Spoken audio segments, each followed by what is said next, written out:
Are we really alone in this universe? This is a question that everyone has considered at some point in their lives. With over 100 million galaxies and counting, it's still a valid question. UFO sightings have become commonplace, leading many people to conclude that we are not alone. Sightings of strange aircraft and weird creatures have continued to make the news, though they are often quickly covered up. The secrecy and speed with which this story is removed from circulation has led many people to believe that the government may be hiding evidence of UFOs and perhaps the existence of extraterrestrial beings. The Westall Incident.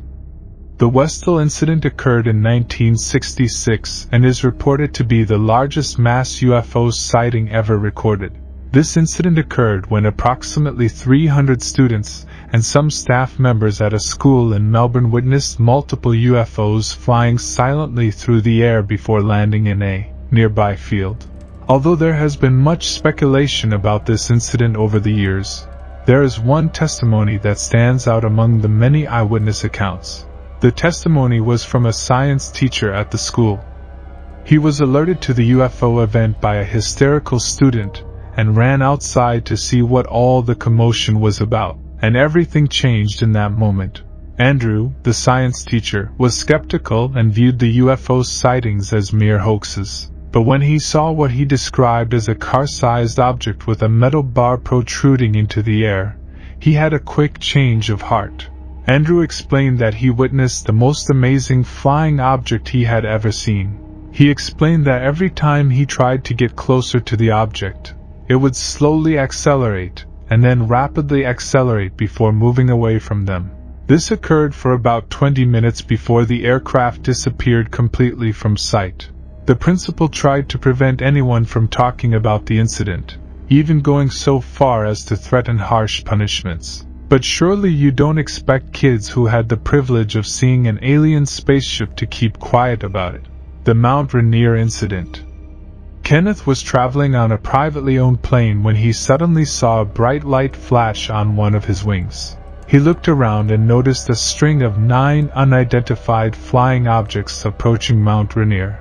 He explained that he could clearly see her outline against the snow as she got closer to the mountain. Kenneth further explained that he saw them flying very close to the tops of the mountains, directly to the southeast over Hog's Gorge. He said they were flying in a long chain line, as if they were connected. Kenneth Arnold's original description was that these shiny objects reflected sunlight.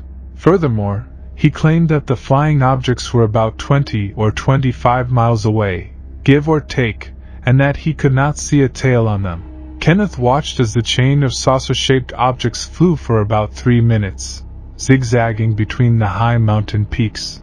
He described them as flat, similar to a pie plate, and so shiny that they reflected the sun like a mirror. However, Kenneth's account was met with ridicule, which made him quite resentful, but he still stood by his testimony because, according to him, he knew what he had seen. UFO sighting in Chicago. The Chicago UFO sighting occurred on November 7, 2006, at O'Hare International Airport in Chicago. Flight 446 was preparing to head to North Carolina when a United Airlines employee on the runway noticed a dark gray metallic aircraft hovering over one of the gates.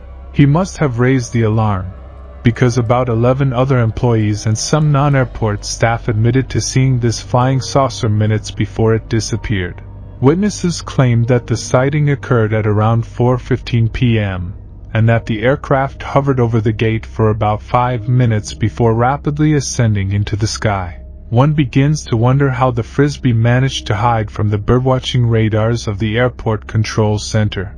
The Federal Aviation Administration simply deemed it a weather phenomenon and refused to investigate the story, even though there were some 15 witnesses whose accounts lined up perfectly. The Big Boom in 1952, there was a mass hysteria about flying saucers. There had been a significant increase in UFO sightings and some alien abductions, so everyone was on alert and on their guard.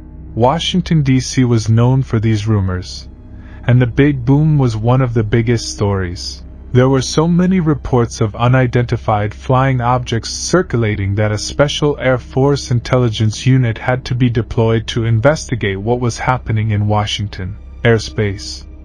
What got people talking was that when radar operators at the National observed objects flying near the White House and the Capitol, 2 F-94 jets were sent to investigate what these objects were.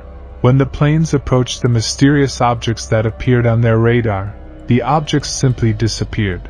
The lack of concrete evidence to prove that these were just regular planes was one of the things that fueled local UFO rumors.